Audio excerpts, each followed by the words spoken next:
আসসালামু আলাইকুম। আয়েশা মোটরের পক্ষ থেকে স্বাগতম। তো হ্যালো গাইস, আজকে আপনাদেরকে দেখাবো কিভাবে সঠিক নিয়মে ম্যাগনেটের শেপ পাল্টাবেন। তো চলুন ভিডিওটি দেরি না করে শুরু করা যাক।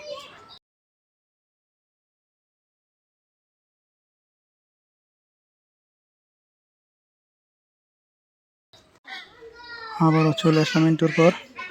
তো এখানে যে সিস্টেমে আপনারা দেখতেছেন, প্রথমে আমি মোটরটা খুলে নিয়েছিলাম, তারপর পিছনের ব্যাক পার্টের যে ব্যারিংটা লাগিয়ে নিয়েছি। তো এখন আমি শেপের মধ্যে ব্যারিংটি সেট করে দিতেছি। অবশ্যই খেয়াল রাখবেন, যখন আপনারা শেপগুলো পাল্টাবেন অবশ্যই ব্যারিংটি হালকা একটু গজলেও শেপগুলো পাল্টে নেবেন, তা না হলে কিন্তু ম্যাগনেটের সমস্যা বেশি হবে। ম্যাগনেটটা কিন্তু গেছিল গা, এই কারণে আমি ম্যাগনেটটাও পাল্টাইতেছি, শেপটাও পাল্টাইতেছি। তো অবশ্যই পুরো ভিডিওটি অবশ্যই ধৈর্য সহকারে দেখবেন। তো যারা এখনও নতুন আমার চ্যানেলটি সাবস্ক্রাইব করে নেবেন, অবশ্যই চ্যানেলটি সাবস্ক্রাইব করে নেবেন। তো দেখুন, আমি কিন্তু এখানে একটি ফ্রেম বানিয়ে নিয়েছি ম্যাগনেট খোলার জন্য, লাগানোর জন্য। তো এই সিস্টেমে কিন্তু আপনারা বানিয়ে নিতে পারেন একেবারে ইজিলি, সহজভাবে আপনারা এই কাজগুলো করতে পারবেন। তা না হলে কিন্তু দেখা যায় আপনি যখন মাটিতে অথবা খাটে অথবা অনেকে দেখি রেলের মধ্যে ফার দেয়, শেপের মাথাটা কিন্তু মোটা হয়ে যায় অথবা শেপটাও ঢাল হয়ে যায়। তো এই সিস্টেমে করলে কিন্তু আপনার কোনো সমস্যা হবে না। এটা কিন্তু কিভাবে বানাইছি আমার ভিডিও দেওয়া আছে, অবশ্যই আপনারা ভিডিও দেখে আসতে পারেন। তো আসলে আমার বিদ্যুৎটা চলে গেছে, যে কারণে আমার মোবাইলে লাইট দিয়ে কাজটা করতেছি।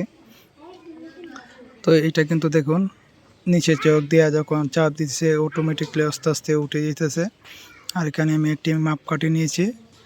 আগে থেকে আগের যে ম্যাগনেটটা ছিল একটা মাপ দিয়ে নেবেন অবশ্যই, তখন আর বারে বারে খুলতে লাগাইতে হবে না, একবারে সেট হয়ে যাবে। তো আপনারা অবশ্যই কিভাবে লাগাই না লাগাই দেখবেন অবশ্যই ধৈর্য সহকারে। আর অনেকদিন অসুস্থ থাকার কারণে ভিডিও দিতে পারি নাই। অবশ্যই যারা আমার চ্যানেল দেখেন, আর এটা কোনো ভালো কোনো ভিডিও না, ভালো ভিডিও অনেকগুলো আছে, দিছি আরও দেব। এটা এমনিতেই দিলাম, আপনারা দেখেন, যারা দেখেন না এই জন্য দিছি। আর অবশ্যই ভিডিওটা ভালো লাগলে কমেন্ট করবেন, লাইক দিবেন, শেয়ার দিবেন। আর যারা এসব বিষয়ে কাজ শিখতে চান, মোটরের, কন্ট্রোলের, চার্জারের, আমার যে ইন্ট্রোর মধ্যে নাম্বার দেওয়া আছে এই নাম্বারে অবশ্যই যোগাযোগ করবেন, তাহলে অবশ্যই কাজ শিখতে পারবেন। মোটর বাদাই, চার্জার বাদাই, কন্ট্রোল মেরামত করা, এইসব কাজগুলো কিন্তু আমার এখানে এসে শিখতে পারবেন। তো যে মেন বিষয়টা হলো, এই যে ম্যাগনেটটা লাগাইছি দেখুন, খোরের বরাবর আইসিটা যাতে সঠিকভাবে পাই সেই সিস্টেমে লাগাবেন, তা না হলে কিন্তু মোটর আবার ঝাঁকি পারবে। যদি আপনার কারো কাজ শেখার ইচ্ছে থাকে তাহলে অবশ্যই আমার এই নাম্বারে যোগাযোগ করতে পারেন।